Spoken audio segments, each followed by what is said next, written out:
ನಮ್ಮ ಜೊತೆ ಏನಾರ ಮಾತಾಡಿದಾರ ಅವ್ರು ನಮ್ಮ ಮನೆಗೆ ಬಂದು ಮಾತಾಡಿರ್ಬೇಕಲ್ಲ. ನಮ್ಮ ಜೊತೆಗೆ ಮಾತಾಡಿದಾಗ ಅದು ಪ್ರಸ್ತಾವನೆ ಬರ್ತೈತಿ. ಅವ್ರು ಹೇಳಿದ್ದ ಖಂಡಿತ ಸುಳ್ಳು. ಆ ರೀತಿ ಯಾವುದೇ ರೀತಿ ಬೆಳವಣಿಗೆ ಆಗಿಲ್ಲ. ಯಾವ ಮದುವೆ ವಿಚಾರ ಇರಲಿಲ್ಲ. ನಾವು ಆ ರೀತಿ ಬೆಳವಣಿಗೆಗೆ ನಾವು ಖಂಡಿತ ಅದಕ್ಕೆ ಖಂಡಿಸ್ತೀವಿ. ನಮ್ಮ ಸಹಕಾರ ಯಾವುದೂ ಇರಲಿಲ್ಲ, ನಮ್ಮ ಜೊತೆ ಚರ್ಚೆನೂ ಆಗಿಲ್ಲ. ಈಗ ಸೃಷ್ಟಿ ಮಾಡಿ ಹೇಳ್ತಾ ಇದ್ದಾರೆ.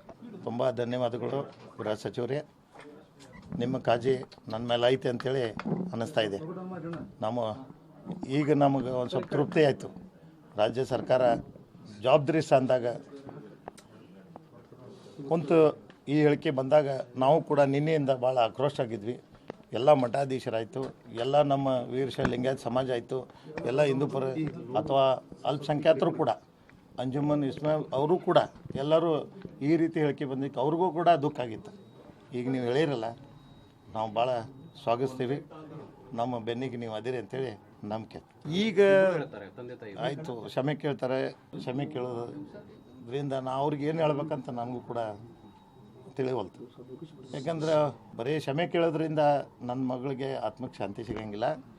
ನಾನು ಕೇಳೋದೇನೆಂದರೆ ಅವ್ರ ತಾಯಿಗಾಗಲಿ ಮತ್ತು ಅವ್ರ ತಂದೆಯವ್ರಿಗಾಗಲಿ, ನಿಮ್ಮ ಮಗ ಈ ಸ್ಥಿತಿಯೊಳಗಿದ್ದ, ನಿಮಗೆ ಗೊತ್ತು ಏನೇನೇ ನೀವು ಅದಿರಿ ಏನಿಲ್ಲ ನಿಮ್ಮ ಫ್ಯಾಮ್ಲಿ ಬಗ್ಗೆ. ನಾನು ನಿಮ್ಮ ಫ್ಯಾಮ್ಲಿ ಬಗ್ಗೆ ಮಾತಾಡೋಕ್ಕೆ ಹೋಗಿಲ್ಲ. ಬಟ್ ನಿಮ್ಮ ಮಗ ಇಷ್ಟು ವಿಕೃತ ಮನೋಭಾವನ ಇದ್ನಲ್ಲ, ನೀವು ಯಾಕೆ ನಮಗಾದರೂ ಸಂಪರ್ಕ ಮಾಡಿ ಅಥವಾ ಅವನ ಮನಸ್ಸಿನಾಗ ಅದು ಐತೆ ಅಂತೇಳಿ ಹೇಳಿದರೆ ನಾವು ಜಾಗೃತ ಆಕ್ಕಿದ್ವಿ. ನಮ್ಮ ಮಗಳನ್ನು ಶೇಪ್ ಮಾಡ್ತಿದ್ವಿ. ಮತ್ತು ನಾವು ಅದಕ್ಕೇನು ಕ್ರಮ ತಗೋಬೇಕಾಯ್ತು ನಾನು ಅದನ್ನು ತಗೋತಿದ್ದೆ. ನಮಗೆ ಸ್ವಲ್ಪ ಮಾಹಿತಿ ಕೊಡ್ಬೇಕಾಯ್ತು. ಈಗ ನನ್ನ ಮಗಳನ್ನ ನಿಮ್ಮ ಮಗ ಮರ್ಡರ್ ಮಾಡಿ ರಾಜ್ಯಕ್ಕೆ ಜನಕ್ಕೆ ಕ್ಷಮೆ ಕೇಳ್ತೀನಿ ಅಂತಂದರೆ ಇದು ಈಗ ಎಷ್ಟು ಸಮಂಜಸ ಈ ಸಮಯದಲ್ಲಿ? ಇದೇ ನಮಗೆ ಮೊದಲೇ ಹೇಳ್ಬಿಟ್ಟಿದ್ರೆ ನನ್ನ ಮಗಳದಿಂಥ ದುರಂತ ಸಾವು ಆಗ್ತಿದ್ದಿಲ್ಲ. ಅದು ನಿಮ್ಮ ಮಗನ ಕೈಯಾಗಿ. ನಾನು ಇಷ್ಟಕ್ಕೆ ನಾವು ಅವ್ರ ಮೇಲೆ ನಾವೇನು ಈಗ ನೀವು ಹೇಳಿಕೆ ಕೊಟ್ರಿ ಅಂತ ನಾನು ಹೇಳತ್ತೀನಿ.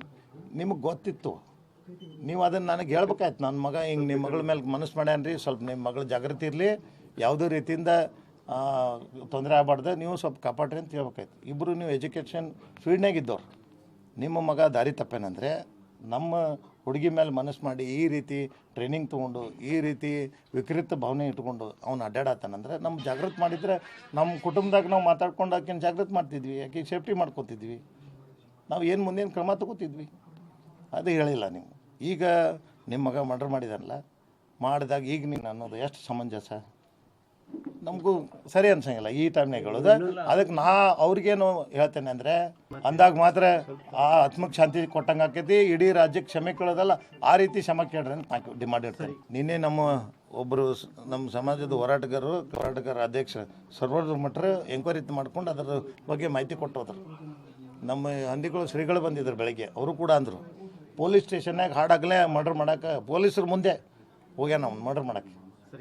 ಅಂಥ ಒಂದು ಬೆಳವಣಿಗೆ ಇತ್ತಲ್ಲ. ನಿಮಗೆ ಗೊತ್ತಿತ್ತು ನಿಮ್ಮ ಮಗ ಹಿಂಗೆ ಮಾಡತ್ತಾನ, ಸ್ವಲ್ಪ ಜಾಗೃತಿ ಇರ್ರಿ, ನಾಳೆ ಈಗ ನನಗೆ ಬಂದಾನ ನಿಮ್ಮ ಮಗಳ ಮೇಲೆ ಮಾಡ್ಬೋದು ಅಂತ ನನಗೆ ಹೇಳಿದ್ರು. ನಾನು ಜಾಗೃತ ಆಕ್ಕಿದ್ದೆ. ಈಗ ಅವ್ನ ಮನಸ್ಸಿನಾಗ ಇದೆ. ಈಗ ಆಸ್ತಿ ಸಲುವಾಗಿ ಅವ್ರ ಅಪ್ಪನ ಕೂಡ ಜಗಳ ಮಾಡತ್ತಾನೆ. ಯಾರಿಗೆ ಗೊತ್ತಿತ್ತು ಅಂದರೆ